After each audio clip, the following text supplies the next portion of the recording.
Hi అండి.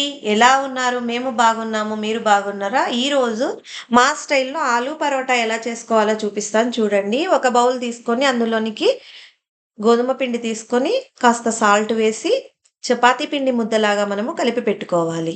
ఈ విధంగా వాటర్ వేసి చపాతీ పిండి ముద్దలాగా కలిపేసుకోవాలి.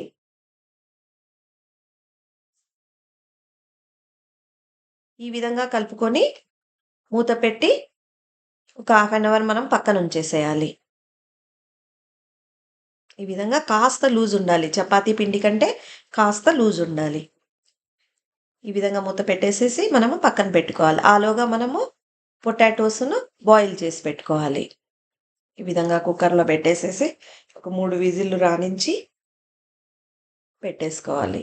తర్వాత దీన్ని పీల్ చేసి ఒక గిన్నెలోకి తీసుకొని దాన్ని మొత్తం ఈ విధంగా చేసుకొని మెత్తగా చేసుకోవాలి. తర్వాత ఒక కడాయి తీసుకొని అందులోనికి ఒక 2 స్పూన్ల ఆయిల్ వేసుకొని ఎక్కువ అవసరం లేదండి. తర్వాత సన్నగా తరుక్కున్నటువంటి ఒక ఆనియన్ చాలా సన్నగా తరుక్కోవాలి. ఒక ఆనియన్ వేసేయాలి. దానిని కాస్త ఫ్రై చేసుకోవాలి.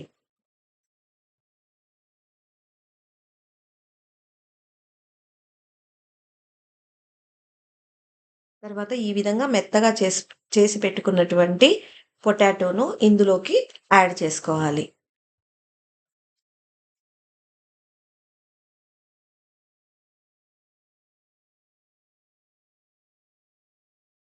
ఇందులోకే కొత్తిమీర యాడ్ చేసుకోవాలి. సన్నగా తరుక్కున్నటువంటి కొత్తిమీర, ఉప్పు, కారం ఈ విధంగా స్టవ్ బంద్ చేసి మొత్తము నీట్‌గా కలిపేసుకోవాలి. ఈ విధంగా కలిపేసుకోవాలి. ఆ తర్వాత మనము ఈ విధంగా గోధుమ పిండిని పక్కన పెట్టాం కదండీ! దాన్ని తీసుకొని చపాతీకి ఎంత అవసరమవుతుందో అంత తీసేసుకొని మనము ఈ విధంగా చూడండి మీకు అర్థమవుతుంది గదా! ఆ పిండి ఎంత లూజ్‌గా ఉందనేది. తర్వాత మనము చపాతీ ఒత్తుకున్నట్టుగా కాస్త అలా ఒత్తేసుకొని ఈ పొటాటో ముద్దను ఈ విధంగా తయారు చేసుకొని దాని మధ్యలో పెట్టేసి రౌండ్‌గా కవర్ చేసేసుకోవాలి.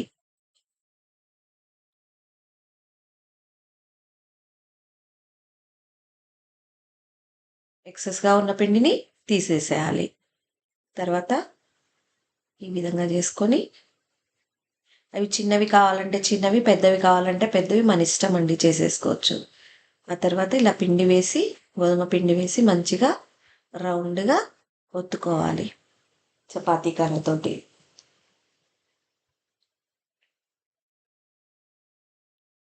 చూడండి ఈ విధంగా ఒత్తేసుకోవాలి.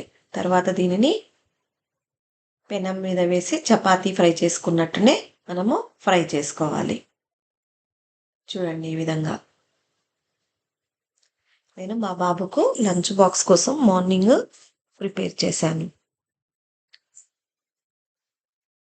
పిల్లలు ఆనియన్స్ అన్నీ వేస్తే తినరు కదండీ! రైతాకి జస్ట్ పెరుగు కొంచెం సాల్ట్ వేసి పెరుగు పెట్టేసేస్తే అందులో డిప్ చేసుకొనేసేసి ఆలు పరోటాను ఎంజాయ్ చేస్తూ తింటారు. మా ఇంట్లో అట్‌లీస్ట్ 10 డేస్‌కి ఒకసారైనా ఈ ఆలు పరోటా అనేది ఉంటుంది. ఎందుకంటే చాలా ఇష్టంగా తింటాడు మా బాబు. ఈ విధంగా ఫ్రై చేసుకోవాలండి.